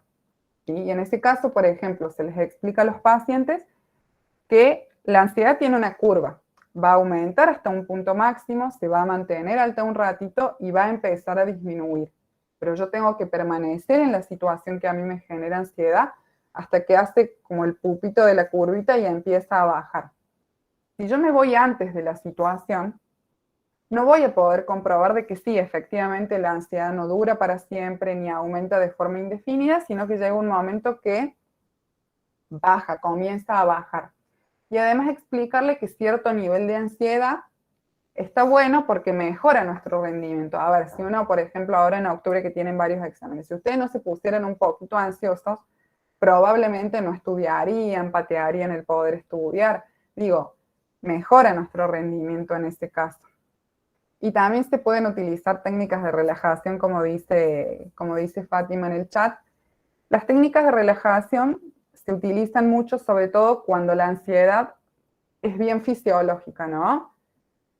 Porque lo que hacen las técnicas de respiración o las técnicas de respiración y de relajación es bajar los niveles de activación psicofisiológica que tiene el paciente. Pero muchas veces la ansiedad también es más cognitiva y ahí lo que se suelen utilizar son técnicas, por ejemplo, de reestructuración cognitiva. Y hay que ver de qué es producto, ¿sí?, esa ansiedad, porque, por ejemplo, la persona puede tener ansiedad ante los exámenes y esa ansiedad ser producto de un déficit en la conducta de estudio, de un déficit en la motivación. O sea, hay como que ir evaluando bien las variables de las cuales la conducta de función. Y después Brenda puso, en el caso de conductas de autolesiones o autodestructivas, eso no se valida, ¿verdad? Por más que la intensidad de la emoción sea válida y sea entendible. Lo que se valida es la emoción. Ahí cuando hablamos de conductas de autolesiones o autodestructivas, estaríamos hablando más del nivel motor, digamos, y ahí las intervenciones son otras, siempre en función del análisis que podamos hacer de la conducta problema de ese episodio en particular para ese paciente. ¿Sí? ¿Alguna otra duda con respecto a esto?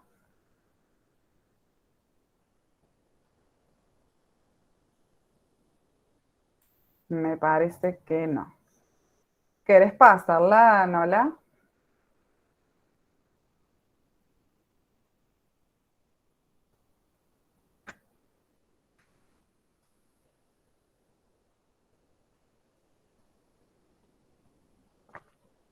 Ahí va. Bien. ¿Se acuerdan que trabajamos con el ejemplo del análisis topográfico o descriptivo para una crisis de pánico? En el nivel emocional habíamos puesto, si no me equivoco, ansiedad al 70%, Nivel fisiológico, habíamos dicho taquicardia, palpitaciones, sudoración y nudo en el estómago, si no me equivoco. En el nivel motor era que estábamos en el colectivo y que producto de esa crisis de pánico yo me levanté, fui, toqué el timbre, me bajé y me tomé un taxi para volver a mi casa. Y en el nivel cognitivo pensaba de que me estaba por dar algo, de que me estaba por morir, de que me estaba por desmayar y que nadie me iba a poder ayudar. ¿Alguien podría identificar cuál podría ser el antecedente externo de la conducta problema? Lo dije un poco, me parece, mientras iba hablando.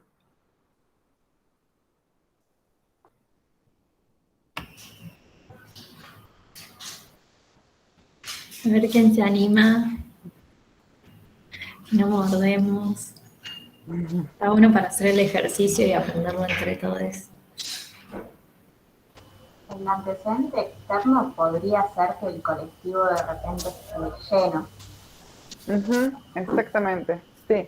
Este es el antecedente externo, por ejemplo, en este caso. Obviamente va variando de persona en persona y de caso en caso. Digamos, por ahí puede haber 2 pacientes que tienen crisis de pánico, pero los antecedentes no son los mismos. Entonces la forma de trabajar en función del análisis que podamos hacer va a ser diferente. Y un ejemplo de antecedente interno, ¿sí? ¿Se acuerdan que los antecedentes internos podrían ser pensamientos, imágenes, expectativas, creencias o sensaciones fisiológicas? ¿Se les ocurre algún ejemplo de antecedente interno para esta conducta problema en particular? Puede ser que piense que las demás personas les está juzgando o le están mirando o así. Puede ser, claro, ahí se habría como comorbilidad con ansiedad social, pero bueno, no nos vamos a meter en esto, pero sí, es un buen ejemplo, digamos, el pensamiento de que los demás me están juzgando, los demás se están dando cuenta de que me estoy poniendo ansiosa, o podría ser, por ejemplo, una sensación fisiológica, ¿no? Por ejemplo, yo voy en el colectivo va muy lleno, las ventanas van cerradas, y yo me empiezo a sentir sofocada, ¿no? Entonces, pienso, me está por dar algo, me va a dar un infarto, me voy a desmayar. Esta interpretación catastrófica de esa sensación fisiológica hace que aumenten los niveles de ansiedad y se genera como un círculo vicioso. Digamos, yo me siento más ansiosa, esa ansiedad intensifica los síntomas fisiológicos y eso hace que yo me vaya del colectivo. Bien, perfecto. ¿Y los consecuentes? ¿Cuáles se les ocurren que podrían ser los consecuentes en esta situación? Ya sean externos o internos. Una conducta de huida, de bajarse del colectivo y luego de evitación, de no querer volver a subir a un colectivo porque piensa que le puede ocurrir lo mismo. Bien. ¿Qué más? Vos habías dado un ejemplo, por ejemplo, con la ansiedad ante los exámenes, que podría pensarse también para este ejemplo, a nivel de consecuencias internos. Del colectivo disminuye su ansiedad, devuelve el aire, entonces vuelve a ser como una consecuencia positiva, un reforzamiento positivo a corto plazo. Claro, entonces la próxima vez que se suba a un colectivo y vuelva a tener estas sensaciones, hay muchísimas chances de que se baje del colectivo porque aprendió que de esta forma la ansiedad le baja. Y como habíamos dicho, a corto plazo es súper funcional. Ella baja del colectivo y en ese momento la ansiedad baja. Pero a largo plazo, ¿qué consecuencias le puede llegar a traer para la vida de esta paciente? Y que por eso en general consultan, digamos, por las consecuencias a largo plazo, porque yo tengo una crisis de pánico e inmediatamente no voy al psicólogo, sino que vienen apareciendo hace mucho, yo ya no sé cómo manejarlas y está interfiriendo en mi calidad de vida y por eso yo consulto. ¿Qué se les ocurre que podría pasar a largo plazo que hagan, entre otras cosas, que el paciente consulte? Y que no pueda viajar más en colectivo y entonces no se pueda transportar si tiene que ir a trabajar o estudiar o lo que sea y va a ser un problema. Perfecto, exactamente. Así es. Que se repitan las conductas limitando a otras. Claro, evitar viajar en colectivo. Por ejemplo, yo tengo una paciente que ella evita viajar en colectivo y las consecuencias es, por ejemplo, que ella no puede estudiar la carrera que le gusta, porque no tiene quien la lleve hasta el instituto en el que ella puede estudiar esta carrera, ¿no? Si ella necesita ir a hacer las compras en un lugar que queda lejos, por ejemplo, no puede, tiene que esperar que alguien venga y que la acompañe, por ejemplo, ¿sí? Bien. ¿Quedó alguna duda de esto? Vale, acá Ulises pregunta, dice, ¿volvió a casa? ¿Se sintió más cómoda y segura por lo que está reforzando? Claro.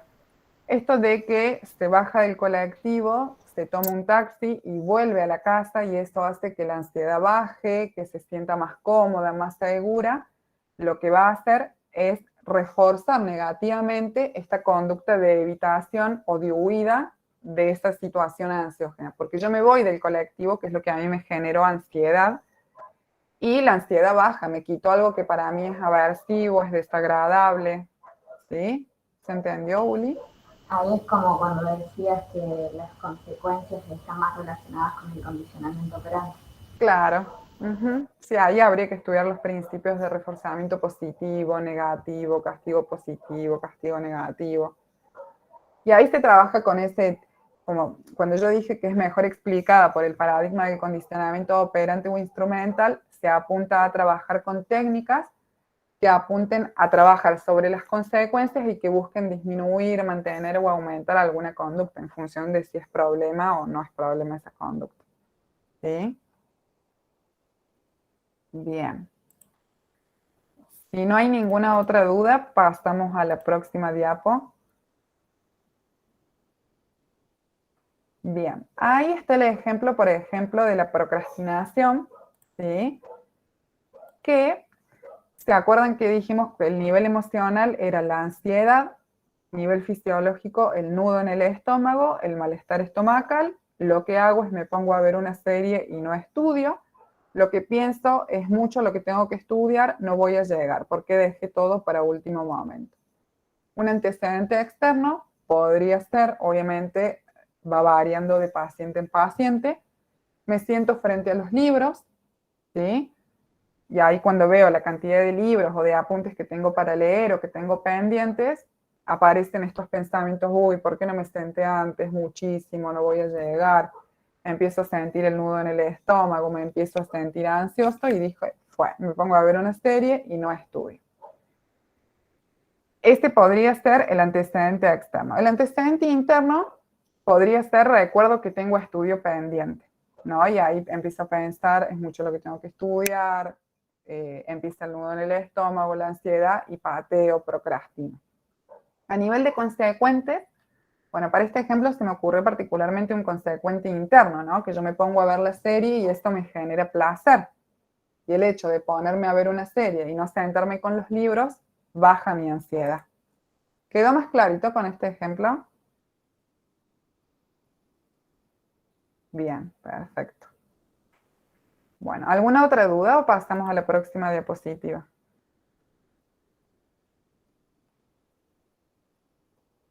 Pasamos a la próxima. Bien.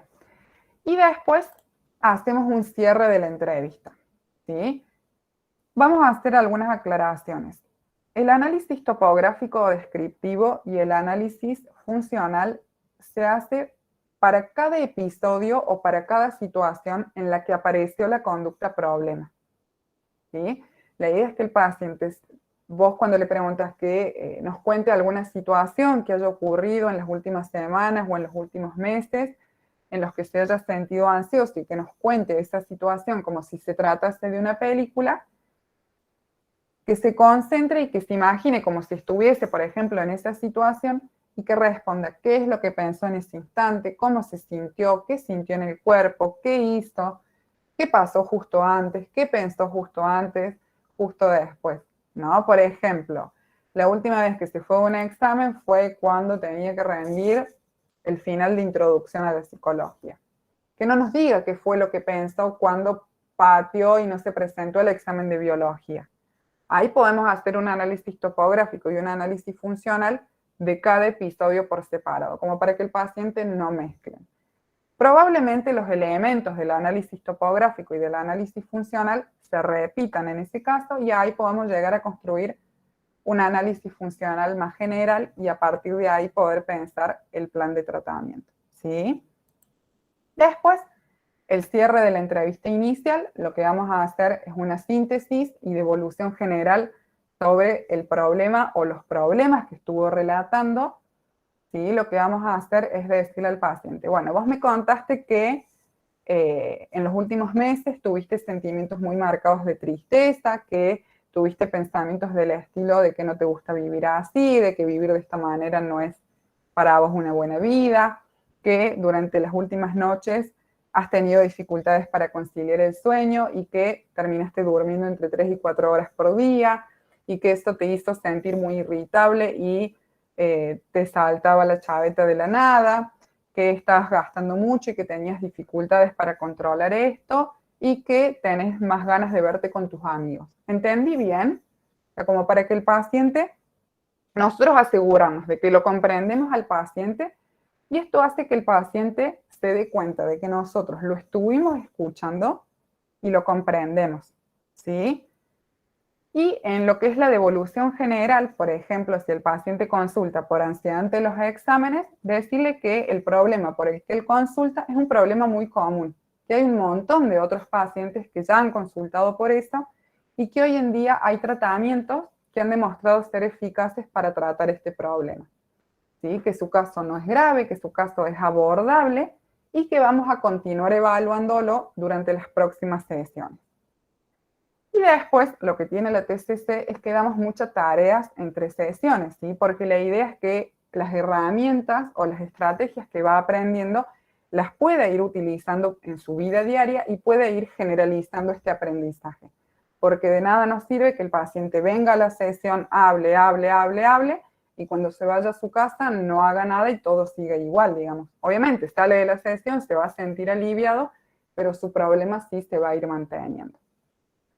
Cuando terminamos la sesión, lo que hacemos es asignarle una tarea general de autorregistro, que es un formulario de autorregistro que nosotros llamamos SPEC, ¿sí? Donde cada sigla representa una palabra.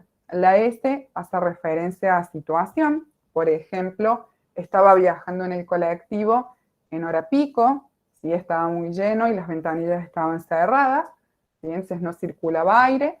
La P hace referencia al pensamiento, que habíamos dicho que puede aparecer en forma verbal o en forma de frases, esto es en forma de frases o en forma de imágenes. La emoción, ¿sí? ¿Cuáles fueron las emociones que experimentó en ese momento? Esto es la ansiedad, en este caso en particular. Y la C, conducta, ¿qué fue lo que hizo en ese momento? Algo que me gusta agregar a mí es qué es lo que le hubiera gustado al paciente hacer en ese momento y no pudo hacer. O qué es lo que le hubiera gustado no hacer, pero sí hizo. Porque esto nos va a permitir después poder construir en conjunto los objetivos, ¿sí? Entonces, en este autorregistro lo que va a hacer es poder registrar episodios que ocurran en la semana hasta que nos volvamos a ver de situaciones o episodios que al paciente le hayan generado malestar y que no debe circunscribirse solamente a su motivo de consulta, ¿sí?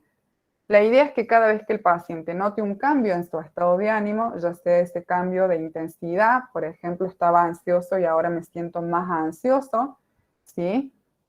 O de valencia, estaba tranqui, estaba neutro, relajado y de pronto me enojé, me saltó la chaveta.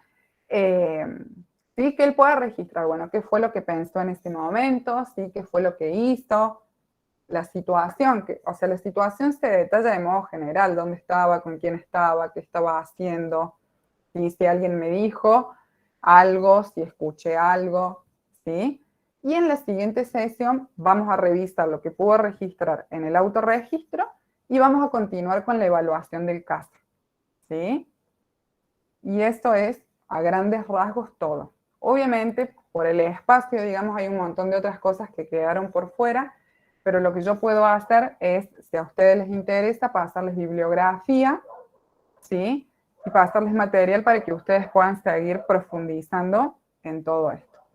Lo que también puedo ofrecerles es un modelo de entrevista en función de todas estas preguntas que fuimos viendo y en función de todos los datos importantes que hay que recabar, y un modelito de autorregistro de SPEC para que ustedes puedan ver de qué se trata, ¿sí?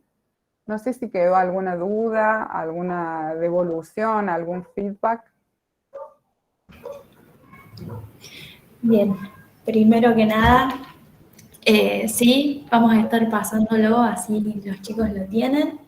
Segundo, la verdad que no sé cómo agradecerlo porque estuvo buenísimo. Una genia poder pasar el día del psicólogo, así que feliz día a todos, con vos y escuchándote, porque la verdad, una grosa. Y están todos los chicos así diciendo lo mismo, así que clarísimo. Estaría bueno poder, digamos, ahora escucharlos a ustedes y ver qué les pareció, si sienten que les sirvió, digamos. Nos interesa muchísimo tener una devolución de parte de ustedes y cualquier cosa que le quieran preguntar a la genia de la licenciada, lo pueden hacer, así que nada, abrimos el debate. Ahí, Karen. Yo quiero agradecer primero por el espacio y segundo agradecerle a Valentina que no se notó en absoluto su ansiedad. Menos mal. Muy interesante la charla y también todo conciso, concreto. Está genial las diapositivas, cómo está resumido y nada, nos motiva creo que a todos un poco a perderle el miedo y a volver a encontrar lo que apasiona. Así que se sintió eso desde el otro lado y desde una pantalla es un montón. Mil gracias. No, por nada. La idea es, si bien tuve que comprimir mucho el material, porque hay un montón de material que ustedes pueden leer y pueden seguir indagando, es sembrar una semillita de curiosidad por las psicoterapias basadas en la evidencia, que hay varias. Yo trabajo desde la TCC, pero por ejemplo la terapia de aceptación y compromiso, la terapia dialéctico-conductual, son otras terapias que han demostrado ser eficaces para tratar una amplia variedad de problemas psicológicos, ¿sí?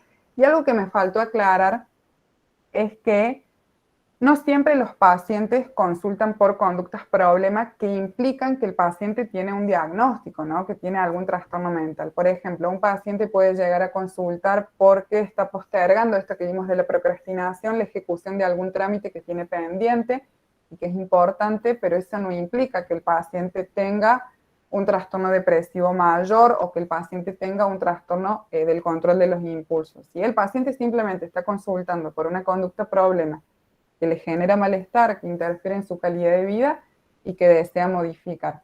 Por eso la importancia del análisis funcional, porque puede haber, por ejemplo, dos pacientes que tengan fobia a rendir exámenes, pero la forma en la que se presenta la conducta problema es distinta, ¿no? Puede haber un paciente que le tenga fobia a rendir exámenes orales, otro que le tenga fobia a rendir exámenes escritos, otros a ambos, o por ejemplo con la fobia a los perros. Puede ser que alguien le tenga fobia a los perros grandes, otros a los chiquitos, otros a los que tienen dueño, otros a los callejeros. Hay un montón de variables que inciden y que hay que tener en cuenta a la hora de analizar estos datos y poder diseñar un buen plan de tratamiento, digamos. Claro, está buenísimo saber todo esto. Acá hay una pregunta re interesante. Luciano te pregunta, ¿en dónde se forma uno como terapeuta CC? Bien, yo fui atravesando distintas formaciones. Lo que puedo hacerles también es después pasar la información. Yo hice la formación que dicta Instituto CIBE y formación en un instituto que está en Buenos Aires que se llama CTSIC. Incluso CTSIC tiene una revista de terapia cognitivo-conductual, déjame que la busque, así se las paso ahora. Tiene un montón de artículos que están redactados súper fácil para entender y están buenísimos. Cuando me cargue la página, claro, eso. Mientras vos lo buscás, yo les recuerdo, chicos, que ahí pasamos el link del formulario de asistencia.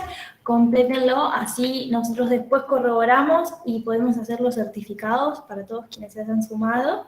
Así que, por favor, si participaron, no se olviden de completarlo. Si no llegaron a completarlo, cualquier cosa me avisan o avisan al Instagram de Franja y nosotros se lo volvemos a pasar.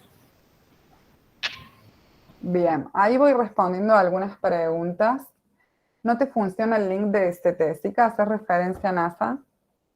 ¿O están haciendo referencia al formulario de asistencia? No sé a cuál.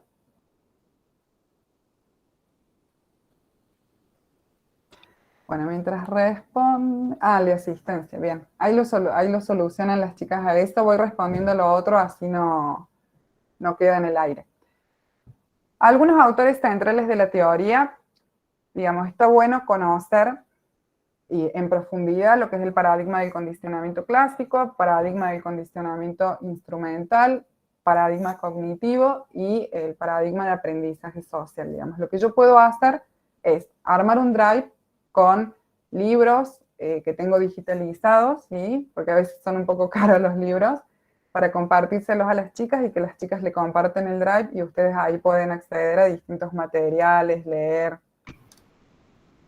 Y Estaría buenísimo. Uh-huh. Nosotros mandamos toda esa información, el Power con el modelo y ese drive, lo vamos a mandar todo por mail. Perfecto. Uh-huh. Bien.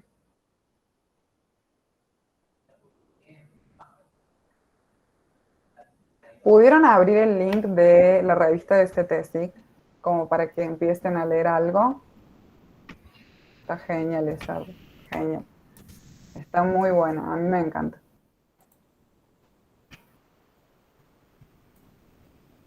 Bien. Los cursos están muy buenos y completos. Perdón. No, está bien, está buenísimo. ¿Hay alguna pregunta, algo que quieran agregar? ¿Saben que pueden desactivar los micros? Yo tengo una consulta. ¿Los cursos están destinados sí o sí a gente ya recibida o puede ser también para estudiantes? Creo que pueden ser para estudiantes también. De todas maneras, si a vos te interesa hacer, y no tenés todavía un acercamiento a la TCC, es hacer el primer curso de teoría y técnica de la TCC, que también si uno tiene un acercamiento está bueno refrescar algunas cosas porque profundiza muchísimo en algunos aspectos, como para ir comprendiendo mejor y poder entender mejor los cursos que siguen, digamos, porque obviamente van dando por sentado de que uno sabe otras cosas que se dieron en otros cursos, digamos.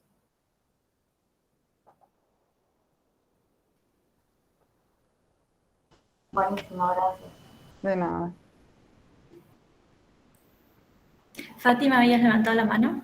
Sí, yo quiero agradecer a Franja y a la licenciada por este espacio, porque me parece fundamental que, sobre todo teniendo en cuenta que nuestra facultad tiene una currícula muy psicoanalítica, me parece fundamental que como futuros psicólogos también nos formemos en las terapias basadas en evidencia, como decía la licenciada. Y nada, eso, agradecer que nos dan este espacio y a la licenciada que nos quiere pasar información y nada, eso está buenísimo. Bueno, me alegro mucho que les haya gustado. Recuerden que durante este mes hemos pensado ya bastantes charlas también, así que ya mañana tenemos otra con una profe de la Facu, que también está pensado para quienes hagan el profesorado.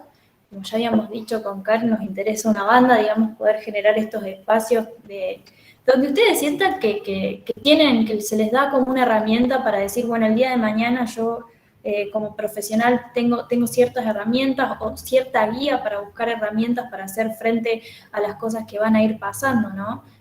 A las distintas problemáticas. Así que también si ustedes tienen alguna idea de algo que les gustaría o que les interesa seguir formándose, siempre nos pueden escribir al Instagram o, digamos, escribirnos a cualquier militante y nosotros siempre lo vamos a tener en cuenta para poder seguir haciendo espacios que sean para todos y todas y que les interese sobre todo y que tengan esta calidad, digamos, de esta excelencia académica, dentro de ser posible si son certificadas, vamos a ser certificadas, etcétera.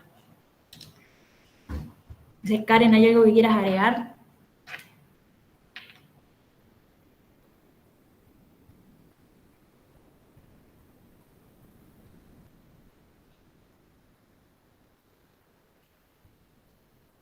Acá estoy. Discúlpenme, es que acá está recibo el tiempo, entonces el internet está así y trato de sacar todo para que no haya interferencias.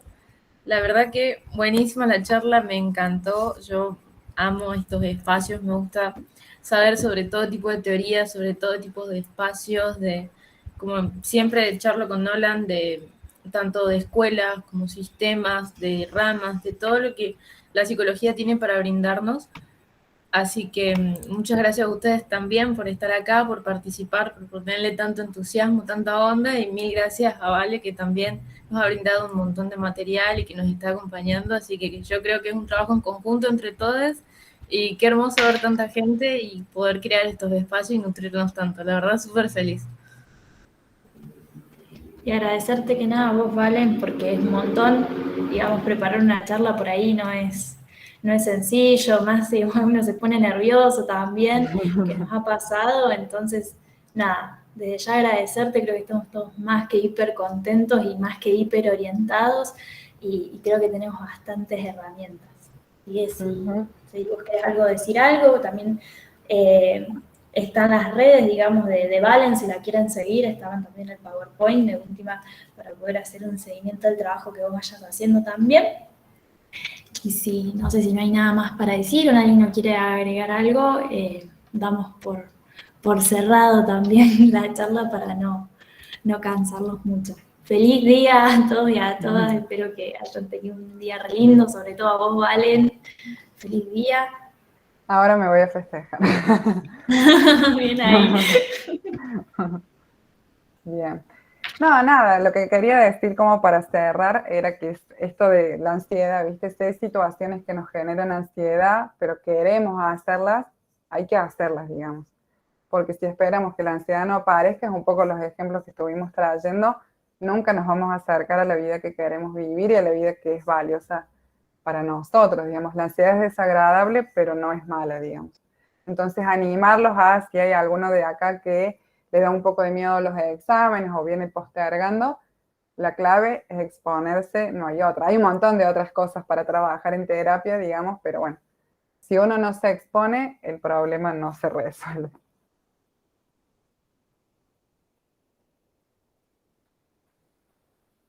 Creo que no pudo haber estado mejor dicho, la verdad que es la definición justa para todo estudiante. Bien. Lo que puedo La verdad ofrecerles, que no llegué a dar ahora en la charla porque si no se iba a hacer muy larga, armar como un archivo con algunos tips para estas épocas, para una mejor organización y manejo del tiempo. Viste que te había dicho Nola o Karen que lo podía hacer, pero no llegué claramente con los tiempos, pero se los dejo escrito para que lo puedan chusmear cuando accedan al Drive y demás. Tremendo, Vale, cuando vos puedas me los buenísimo. pasás y nosotros lo compartimos súper rápido. Genial, buenísimo. Bueno, gente, muchísimas gracias por haber participado y quedarse hasta el final. Vamos a estar pasando todo el material, todo el increíble material que tiene la licenciada para darnos, lo vamos a estar mandando por los mails y pasándolos, así que no se preocupen. Y nada, les deseo a todos una muy buena semana, suerte con sus exámenes, cualquier cosa estamos acá para acompañarlos. Y nada, nos estaremos viendo mañana si también se van a sumar a la charla de mañana. Nos vemos, que tengan buenas noches todos. Adiós, buenas noches. Hasta luego.